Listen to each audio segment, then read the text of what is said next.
Benign cervical surface reason में सबसे पहले हम देखते हैं सर्वाइकल एक्ट्रोपियन। अब जो हमारे पास नॉर्मल यूट्रस है ना, ये हमारे पास एक्टो सर्विक्स है, जो vaginal part of the cervix है ना, उसे हम कहते हैं एक्टो सर्विक्स। और ये हमेशा बना होता है नॉन केराटिनाइज स्क्वेमस एपिथेलियम से। और ये जो फिर हमारे पास एंडो सर्वाइकल कैनाल है, एंडो सर्वाइकल कैनाल में हमारे पास हमेशा होती है कोलमनर एपिथेलियम। और ये हमारे पास एक्सटर्नल ओएस है और ये इंटरनल ओएस है।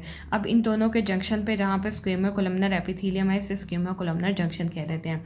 अब हमारे पास सर्वाइकल एक्ट्रोपियन में होता क्या है कि जो cell from inside of the cervical canal है ना, मतलब जो एपिथेलियम कोलमनर एपिथेलियम सेल है ना, वो बाहर निकल आते हैं यहाँ से सर्वाइकल कैनाल से। और जो हमारे पास एक्टो सर्विक्स है, जिसे कवर किया हुआ है स्क्वेमस सेल्स ने, वो आके इसके ऊपर आ जाते हैं और फिर वो इसे रेडिश अपीयरेंस दे सकते हैं, क्योंकि जो कोलमनर एपिथेलियम के सेल्स होते हैं ग्लैंडुलर सेल होते हैं और वो रेडिश होते हैं, तो इसे हम कह देते हैं सर्वाइकल एक्ट्रोपियन। अब ये जो सर्वाइकल एक्ट्रोपियन है ना, ये हमारे पास दरअसल 3 पीस प्रोसेस में होती है। मतलब एक ये प्यूबर्टी पे मोस्टली प्रेजेंट होते हैं, दूसरा अगर हम एस्ट्रोजन बेस कोई कंट्रासेप्टिव पिल्स ले रहे हैं तो हो सकते हैं, और तीसरा प्रेगनेंसी में हो सकते हैं। उसके बाद जो हमारे पास साइन एंड सिम्टम्स है इसके, पेशेंट हमारे पर इंटरमेस्ट्रुअल ब्लीडिंग से आ सकती है, पोस्ट क्वार्टर ब्लीडिंग से आ सकती है, excessive clear odourless mucus type discharge हो सकता है पेशेंट का।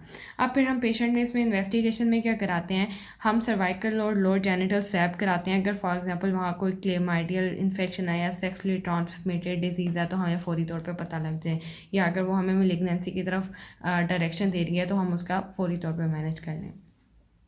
इसके मैनेजमेंट में हम क्या करते हैं कि जो एस्ट्रोजन बेस्ड हार्मोनल कंट्रासेप्टिव ले रही हैं हम उन्हें फौरी तौर पे चेंज कर देते हैं, तो इसमें काफ़ी हद तक इसका ट्रीटमेंट हो सकता है। इसके अलावा सर्वाइकल एब्लेशन करा देते हैं अगर ये काम नहीं करता। इसमें हम क्रायोकॉर्टरी करा देते हैं, जो हमारे पास एक्ट्रोपियन पार्ट है सर्वाइकल एक्ट्रोपियन, उसकी हम सर्वाइकल एब्लेशन करा देते हैं। इसके बाद हमारे पास है नेबोथियन फोलिकल। अब इसमें क्या होता है कि जो कोलमनर एपिथेलियम होती है ना हमारे पास, या कोलमनर ग्लैंड होते हैं ट्रांसफॉर्मेशन जोन पे, वो चेंज हो जाते हैं म्यूकस सिस्ट में एक्टो सर्विक्स के। लेकिन इनकी ना तो कोई पैथोलॉजिकल बेस है जिसकी वजह से हमें कोई ट्रीटमेंट रिक्वायर्ड नहीं है। लेकिन अगर फॉर एग्जांपल ये बहुत ज़्यादा लार्ज हो जाते हैं ना, तो हम देन इनका ड्रेनेज वगैरह कर देते हैं, इन्हें लार्ज बोर नीडल के थ्रू ड्रेन कर देते हैं। बस इसका यही ट्रीटमेंट है और इसकी कोई पैथोलॉजिकल काज नहीं है। फिर आता है हमारे पास सर्वाइकल पोलिप।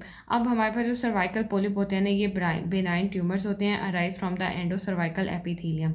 अब इनमें क्या होता है, ये भी मोस्टली एसिम्प्टोमेटिक होते हैं, लेकिन अगर फॉर एग्जांपल ये प्रेजेंट है सर्वाइकल एक्ट्रोपियन के साथ तो ये सेम वही इंट्रामेस्ट्रुअल ब्लीडिंग करा सकते हैं। इसके अलावा ये पोस्ट क्वार्टर ब्लीडिंग करा सकते हैं। तो इसमें भी फिर हम ट्रीटमेंट इसका यही करेंगे कि बहुत ईजी है, फोर्सअप के थ्रू जो हमारे पास पोलिप फोर्सअप होता है उसके थ्रू हम एवलियन कर देते हैं सर्वाइकल पोलिप की।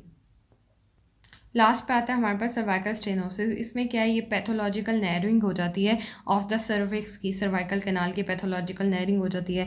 मोस्टली ये होती कब है, जब हम कोई वहाँ पे सर्जरी वगैरह परफॉर्म करते हैं। मतलब अगर वहाँ पे हम लूप डायाथर्मी या कोन बायोप्सी वगैरह परफॉर्म करते हैं ना सर्विक्स के थ्रू, तो वहाँ पे हमारे पास क्या हो जाता है, नैरिंग हो जाती है।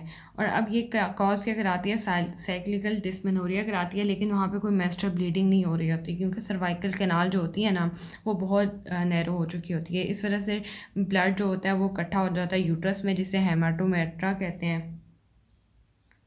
और फिर इस पे लास्ट पे हम इसका ट्रीटमेंट क्या करते हैं, हम सर्जिकल डायलेशन कराते हैं ऑफ द सर्विक की अंडर अल्ट्रासाउंड या हिस्टेरोस्कोपिक गाइडेंस।